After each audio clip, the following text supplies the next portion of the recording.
I'm Woody Huffines, and I own the Nerds to Go in McKinney and Frisco, Texas, and this is Tech for the Untechnical. And what's going on with all these Ring camera hacks? In the last week, a number of news stories have come out about Ring cameras getting hacked. In one case, a little girl, I think it was in Alabama, had someone talking to her while she's in her room. In another case, a man in North Carolina had someone talking to him. And then right here in the Metroplex in Dallas-Fort Worth, a lady in Grand Prairie had somebody actually threaten her and say, if you didn't pay 50 Bitcoin immediately, you'll be terminated. Really uncomfortable and not a lot of fun to have somebody talking to you through your Ring camera in your house.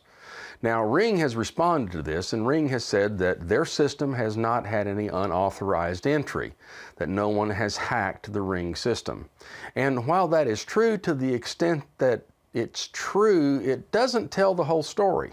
Ring's position is that these hacks were someone using a username and password that worked, that got into the system. It was an authenticated connection, but it was authenticated with a username and password.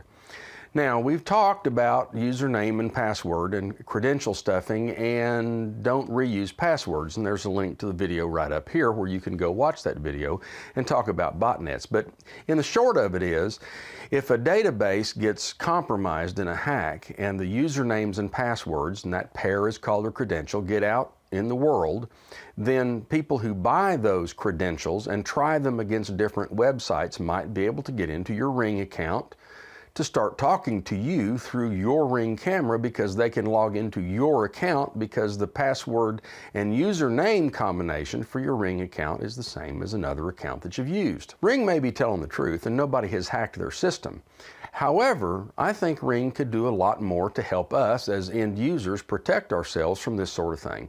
If you go watch the actual videos where the people that were, ABC News has some where you can hear the hacker talking to the people in the house. To me, it pretty much sounds like a 15-year-old boy with nothing better to do than to hack accounts with user credentials and act like a fool. It's like the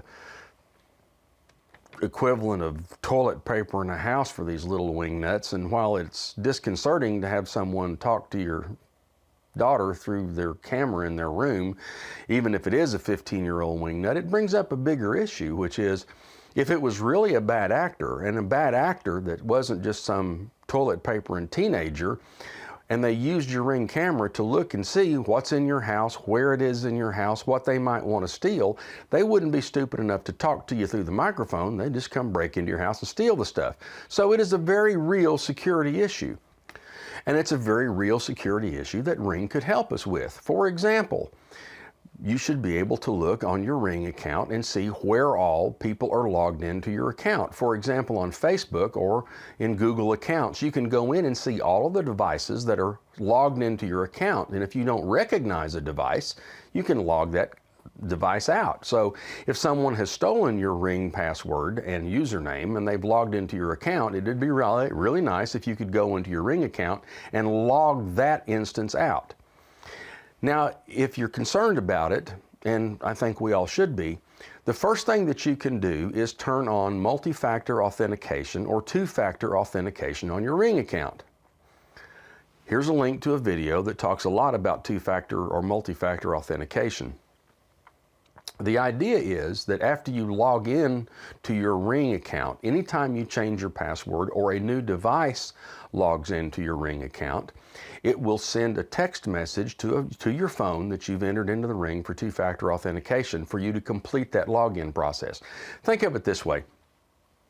A lot of different banking websites, credit card websites, commerce websites, when you log in, if they don't recognize the device that you're logging in from, they ask you for another factor of authentication, either a knowledge factor of authentication, where'd you meet your wife, and what's your first dog's name, or some question that's a knowledge verification. It's a second factor of authentication that involves knowledge, or a factor of authentication that says that you have the cell phone that's related to that account, and they send you a 5, 6, 7, 8-digit number or number and letter combination that you have to type in, so that that second factor of authentication, you can't complete the login unless you have the second factor of authentication.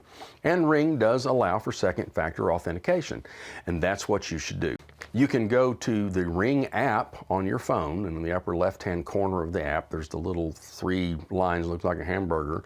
Hit that menu and go down to your account, and on your account page, turn on two-factor authentication. And it's a little button you click, two-factor authentication comes up, and you say, yes, I want to turn it on, and then you re-enter your current password, and then it will enable two-factor authentication. Now, what that means is that anything that's already logged in, if you're already logged in, let's say like my wife and I both have phones that are logged into our Ring account. So if I were to go turn on two-factor authentication, and it would then say, yep, you've got two-factor authentication enabled, it wouldn't change the password. So if there were a third phone out there that was linked to our account, let's say a bad guy had stolen my credentials and was logged into my account, if I did two-factor authentication, it doesn't log him out.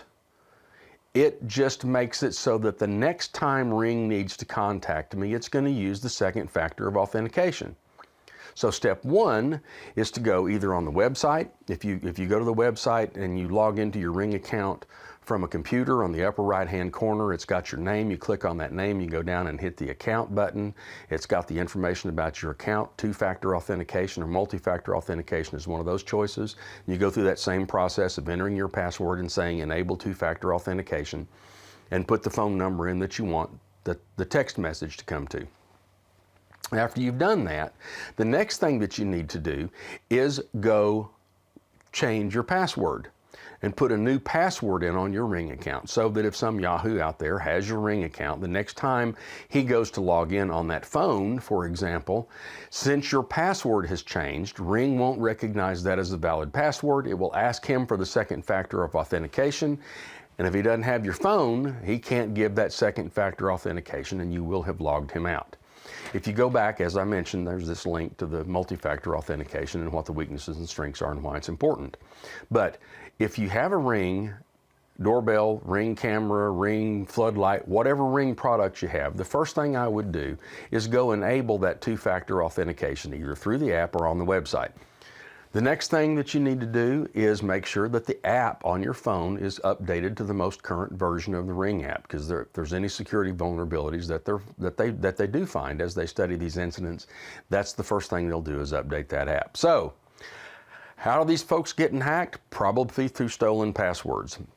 If you have a stolen password problem, how do you solve it? Enable two-factor authentication. And you ought to do that whether you have a concern that it's been stolen or not. That's just a good thing to do. After you change it to two-factor authentication, change your password. And then the next time you log in from your devices, it will send that code to your phone that you'll have to enter to get in the account. So that if a bad guy has got your credentials and he tries to log in, it'll say, wait a minute, enter the secret code, and that's the code that's coming to your phone. And if he doesn't have your phone, he won't be able to log in. We'll talk a little bit more about Internet of Things security in the future, but right now, if you have a Ring doorbell, you have a Ring camera, turn on two-factor authentication.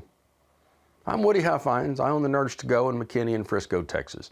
If this information is helpful to you, hit the subscribe button below, mash the like button, hit the notification bell, and as we put these out, you'll get notified or rung or subscribed. I appreciate you joining us.